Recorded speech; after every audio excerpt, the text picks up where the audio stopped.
Salut tout le monde, je m'appelle Juliette, j'ai 18 ans et j'ai le plus incroyable des petits amis qui s'appelle Arthur. Il est gentil, drôle, ridiculeusement séduisant et il me rend heureuse. Le problème est que, bien que je sache à quel point il est génial, une série d'événements se sont produits qui ont convaincu mes parents qu'il était un pervers. Je veux dire, ce n'était pas simplement une situation embarrassante, dans laquelle vous vous trouvez peut-être avec les parents de votre ami. Il a en quelque sorte vécu des moments désastreux de rencontres avec mes parents. Arthur aime la musique alternative et ses vêtements de base sont généralement un t-shirt de groupe et un jean. Mes parents sont assez vieux jeu. Ma mère aime Frank Sinatra et mon père aime la musique classique. Je suppose qu'ils ont juste l'impression que les gens qui choisissent d'écouter de la musique forte sont tous dans une secte ou quelque chose du genre. Oui, je sais que c'est ridicule. La première fois que Arthur a rencontré mes parents, j'étais un peu inquiète, car je ne voulais pas qu'il voie le t-shirt de son groupe et qu'il le juge mal. Ça se passait bien. Arthur avait flatté maman en complimentant ses gâteaux de la forêt noire. Et il avait égayé papa avec l'une de ses blagues. Les choses semblaient se dérouler en douceur, et maman et papa étaient du genre « Ok fils, tu as presque notre approbation, alors viens !» Mais c'était juste avant que les choses ne commencent à tourner en désastre. Arthur a même proposé à maman de l'aider à ranger. C'est alors qu'il remettait des assiettes dans un des placards supérieurs que son t-shirt s'est levé, et que le tatouage d'une lionne qu'il avait sur le dos a été révélé. À ce moment-là, mon père a fait tomber tous les morceaux de pommes qu'il tenait, et ma mère, elle était bouche bée. Oh, pour nous, c'est un tatouage. Mais à ce moment-là, j'ai réalisé que pour mes parents, c'est comme un vrai lion qui allait leur sauter dessus. Mon pauvre naïf Arthur n'avait aucune idée de la tempête derrière lui, et ne savait pas pourquoi mes parents se contentaient de sourire, un peu forcés, et ne disaient pas un mot. Après le départ d'Arthur, nous nous sommes assis de la manière la plus sérieuse qui soit, et nous avons vraiment parlé d'un lion qui venait de passer dans notre maison et tout ranger. Ils étaient tous les deux furieux que je sorte avec quelqu'un qui avait abusé de son corps. Ils étaient convaincus que c'était un criminel. J'ai essayé de leur dire que son tatouage était à la mémoire de sa défunte mère, et qu'il avait beaucoup de signification et d'importance pour lui. Ils ne m'ont pas écouté, et ont dit que je lui trouve des excuses parce qu'il m'avait rendu aveugle. Ils étaient catégoriques sur le fait que je ne devais pas le revoir. Bien sûr, je les ai ignorés. Je n'allais pas arrêter de parler à mon incroyable petit ami, juste parce qu'il avait un tatouage en mémoire de sa mère.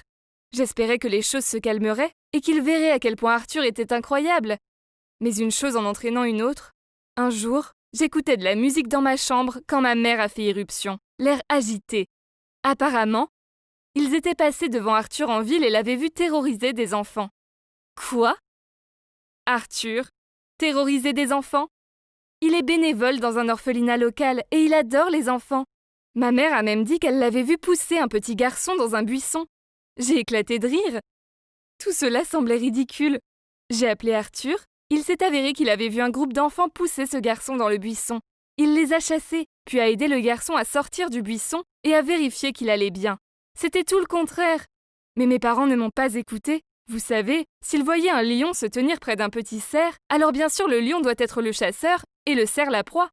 Si vous pensez que les choses ne pourraient pas être pires, alors croyez-moi, elles le pourraient incroyablement. Mes parents ont interdit à Arthur de venir, mais nous avons quand même sorti ensemble. Le soir de notre premier anniversaire, nous sommes allés au restaurant pour un dîner romantique avec des chandelles et des roses. Tout s'est très bien passé. Et oui, encore une fois jusqu'au dernier moment, je suis allée aux toilettes, et après avoir fini d'utiliser les toilettes, la fermeture éclair de mon pantalon s'est coincée. Un beau garçon m'attendait dehors pour profiter d'une belle soirée ensemble, mais me voilà sortant des toilettes. La fermeture éclair défaite et le visage renfrogné.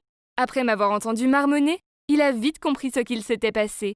Il a enlevé sa veste et l'a attachée autour de ma taille, en essayant de ne pas rire. Il m'a emmenée dans une ruelle voisine, sombre et vide, pour m'aider à la remonter.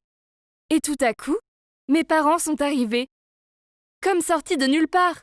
Je ne pourrai jamais oublier ce moment. Je me tenais au fond de l'allée sombre et vide, mon petit ami était à genoux, faisant de son mieux pour remonter la fermeture éclair de mon pantalon, et mes parents étaient sous le choc, avec leur groupe d'amis montrant du doigt un couple inconnu et ridicule. C'était mortifiant. Mon père s'est précipité vers nous et a crié sur Arthur, avec tous les mots grossiers et sales qu'il pouvait trouver. Mes parents étaient tous les deux si furieux que j'ai tout de suite été traînée dans leur voiture. J'étais punie peut-être pour toujours, jusqu'à ce que je retrouve mes esprits. Ils ont confisqué mon téléphone, mon ordinateur portable et même mon Walkman. Ils pensaient qu'ils pouvaient m'envoyer un message en utilisant les ondes radio ou quoi. Un jour, mon père a fait irruption dans ma chambre, m'a trouvée presque morte d'ennui sur mon lit, puis m'a dit que ma mère avait été emmenée à l'hôpital et qu'il fallait se dépêcher. Nous nous sommes précipités vers elle et l'avons trouvée allongée sur un lit d'hôpital, avec une cheville cassée et quelques égratignures sur le corps. Et un beau garçon était assis à côté d'elle et s'occupait d'elle. Il n'était autre qu'Arthur, mon petit ami, le lion rejeté. Mon père s'est précipité en disant « Comment oses-tu » Et ma mère l'a arrêté en disant « Ne sois pas si grossier, il m'a sauvé la vie ». Mon père et moi n'avons pas eu le temps de comprendre la situation, car un autre gars tatoué s'est précipité pour apporter le sac de ma mère et a dit « Oh, madame, vous allez bien? J'ai attrapé ce satané voleur pour vous, alors. Si vos mains ne sont pas cassées, vérifiez votre sac. » Bien sûr que ses mains allaient bien. Elles attrapaient le col de mon père pour protéger mon garçon. À ce stade, tout devenait clair. Elle a été agressée, et le malchanceux voleur a volé son sac et l'a jeté dans la rue. Arthur et son ami tatoué se sont pointés à ce moment-là, et nous voilà.